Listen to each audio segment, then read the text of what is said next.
এখন কিন্তু আমরা চলে যাব লোধি গার্ডেনে। এই লোধি গার্ডেনে গেলে তোমরা দেখতে পারবে প্রথমেই এর যে মূল আকর্ষণ সেটা হচ্ছে এখানে বিভিন্ন ধরনের পাখি রয়েছে।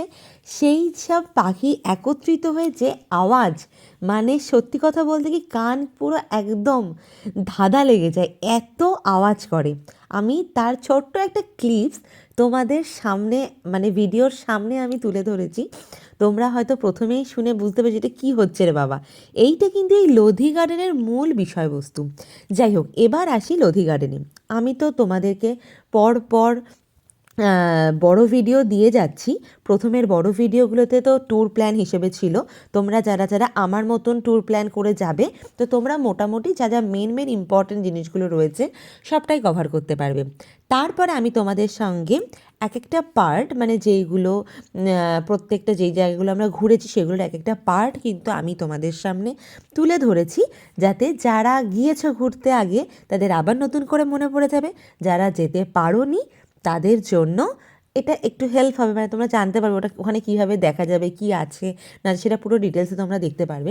আর যারা ইন ফিউচার যাবে তাদের তো আরও বেশি ভালো হবে। তো এই জন্য কিন্তু এই লং লং ভিডিওগুলো আমার করা। যাই হোক, এবার আসি লোধি গার্ডেনের উদ্দেশ্যে। এইখানে হচ্ছে যে এই যে লোধি গার্ডেনটা, এটার আয়তন কিন্তু বিশাল বড়। কত হতে পারে? 90 একরের কাছাকাছি কিন্তু এই লোধি গার্ডেনের আয়তনটা। এবার বলে রাখি, এখানে তোমরা দুটো সমাধিসৌধ দেখতে পারবে, একটা সামনে একটা পেছনে, ঠিক আছে? এখানে কিন্তু দুজনের সমাধিসৌধ রয়েছে। একজন হচ্ছে মোহাম্মদ শাহের সমাধিসৌধ, আর একটা হচ্ছে সিকন্দর লোধির সমাধিসৌধ, ঠিক আছে? এই দুটো যে সমাধিসৌধ সেটাকে শীষ গুম্ফাদ বলা হয়, আর একটা হচ্ছে বড় গুম্ফাদ, এইটা বলা হয়। তো এই হচ্ছে লোধি গার্ডেনের মূল বিষয়বস্তু। এইবার দেখো, একটা জিনিস বলি, এখানে কিন্তু চেকিংয়ের তেমন কোনো একটা ব্যাপার আমি দেখতে পারলাম না। আর এখানে কিন্তু তাও পরিষ্কার পরিচ্ছন্ন রয়েছে। চেকিং হলে হয়তো আরও বেশি ভালো পরিষ্কার পরিচ্ছন্ন থাকতো। এখানে দিল্লিতে আমি যেই যেই জায়গাগুলো ঘুরেছি না, সব কটাতেই কিন্তু ভালো মেনটেনেন্সের ব্যবস্থা রয়েছে আর কি। তোমরা দেখেই বুঝতে পারছো সব কটা কতটা সুন্দর গোছানো টিপটপ রয়েছে। আর এইটা কিন্তু বহু পুরনোই মনে হচ্ছে, কারণ এখানে সেরকম একটা মেনটেনেন্স, মানে যে গায়ে দেখো কালো কালো ছ্যাদলা পড়ে গিয়েছে, একটু পুরনো পুরনো লাগছে আর কি এগুলো দিতে। আর বাদবাকি যেগুলো ঘুরেছি সেগুলো একদম চকচক চকচক করছে, মানে রং টং করা হয়েছে এরকম একটা।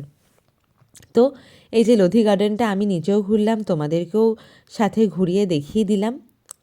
আর এটা কিন্তু প্রত্যেক দিন ওপেন রয়েছে, আর এটা কিন্তু সবার জন্য ফ্রি রয়েছে। তো আজকের ভিডিওটা আমি এখানেই কমপ্লিট করছি। দেখা হবে পরবর্তী নতুন আর একটা ভিডিও নিয়ে তোমাদের সাথে। তো চলো, পরের লং ভিডিওতে কি আসছে সেটার জন্য একটু ওয়েট করো। ততক্ষণের জন্য টাটা, বাই বাই। আর এখন আর একবার একটু সেই পাখির কিচিরমিচির আওয়াজ তোমরা একটু শুনে নাও, যেটা আমরা বাড়ি যাওয়ার সময় উপভোগ করছিলাম।